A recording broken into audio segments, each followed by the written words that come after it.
Leyes de Maxwell. James Clerk Maxwell, un escocés que desde su infancia muestra una gran inteligencia fuera de lo normal. Teniendo 14 años, escribe un artículo que asombra mucho a su padre, el cual muestra a la Universidad de Cambridge y reciben a Maxwell a sus 16 años. Ya allí aprende mucho más conocimiento, el cual lleva consigo las leyes de observación y varios experimentos que hicieron científicos grandes como lo son Ampere, Coulomb, Gauss, Oster, Faraday, Ohm. Gracias a Maxwell nos asombra con las diferentes teorías que cambian al mundo. En 1864, Maxwell publica una teoría dinámica de campos electromagnéticos que sería la base no solamente del electromagnetismo, sino también la base de la relatividad, la teoría moderna de campos, el modelo estándar y la teoría de curvas. Es admirable la manera de sintetizar todas estas leyes y forma las cuatro ecuaciones de Maxwell que describen cualquier fenómeno magnético. Y aquí están las cuatro ecuaciones de Maxwell en fórmula diferencial y forma integral. Son totalmente iguales pero escritas de una manera distinta. Primera ley, la ley para campos eléctricos. En esta ley, como lo vemos en la ecuación diferencial de ley de Gauss, nos dice que la divergencia del campo eléctrico es proporcional a la densidad de la carga eléctrica. Aquí vemos claro el ejemplo cuando cogemos un peine y lo cargamos negativamente y atraemos los papelitos que están cargados positivamente. Comenzamos con este ejemplo que es para explicar un poco lo que sigue adelante, que son las cargas.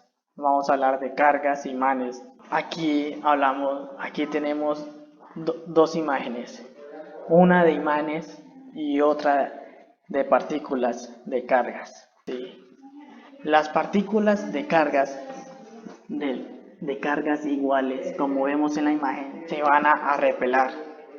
Negativo, negativo se repela, positivo, positivo se repela. Pero partículas con las mismas cargas se atraen. Miramos el ejemplo de los imanes. Los imanes están compuestos por polos positivos y polos negativos. Miramos que en el primer ejemplo de la imagen, miramos dos imanes con polos distintos y se atraen. Pero en el siguiente ejemplo, miramos a dos imanes con el mismo polo, el cual se repela. Es una fuerza de atracción y repulsión que surge sobre la dirección de la línea que están estas dos cargas, además fuerza que crece con las cargas de las partículas y disminuye con el cuadrado de la distancia.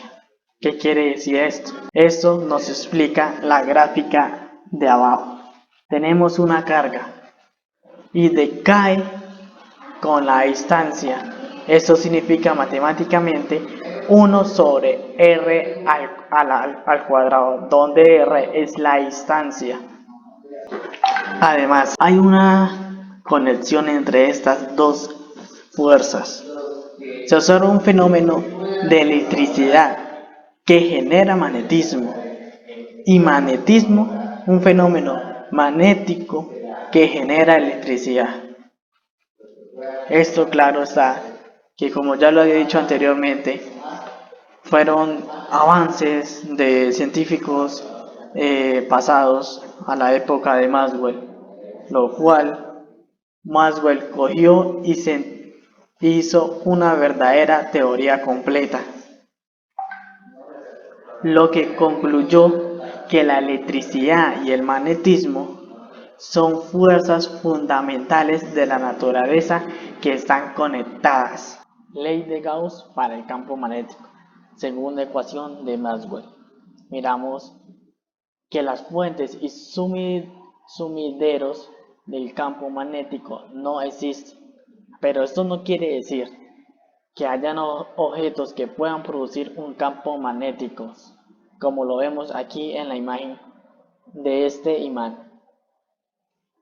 Pero como no tenemos fuentes ni sumideros, entonces el campo se cierra, siempre se va a tender a cerrarse y va a ser nulo. Por ejemplo, si quieres partir un imán, el campo se cierra en el punto que has cortado el imán. Si aquí intentamos cortar este imán y tener dos dipolos, negativo y positivo, por separado, pues eso nunca va a suceder, teniendo que el campo se va a cerrar en el punto que demos el corte y se va a volver a construir otro campo en el pedazo, en los dos pedazos que cortamos el imán, y quedará nuevamente un polo negativo y un polo positivo, y así sucesivamente con los siguientes. Ley de Gauss. Maxwell se apoya en Michael Faraday. Cuando una partícula atrae a otra por electricidad, aquí lo vemos en la primera imagen, tenemos dos partículas. En la siguiente imagen tenemos esa atracción por electricidad. Eso dijo que tenía que ser por algo, y lo llamamos líneas de fuerza. Aquí hay un experimento que explica mejor las líneas de fuerza. Estas serían las líneas de fuerza. Ese es un experimento de limaduras de hierro. Construyó el concepto de campo magnético. Una magnitud que puede tomar un valor en el espacio en ausencia de cuerpos. Los campos se propagan de la fuente en su entorno. Entonces, si llegase otra fuerza, que sería esta, si llegase otra fuerza, el campo actúa sobre ella, y esto sería la fuerza y no la fuente del campo. Las leyes de Maxwell están fundamentadas en el concepto de líneas de fuerza y de campo como mecanismos para construir las fuerzas. Ley de Faraday. Vemos la tercera ecuación, que nos dice: si un campo magnético cambia en el tiempo, esto activa el campo eléctrico de una manera precisa, cerrándose. Si el campo magnético aumenta, el eléctrico iría en el sentido de la manecilla de reloj, pero si decrece, iría en contra de la manecilla de reloj. Aquí hay un ejemplo en la parte derecha, acá, que va en contra de las manecillas de reloj, porque aquí estaría en decreción.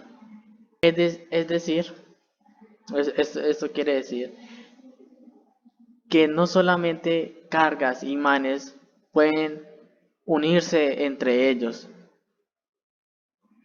también los campos eléctricos y magnéticos, como lo podemos ver en la imagen, ellos también pueden unirse, lo que nos conlleva a la última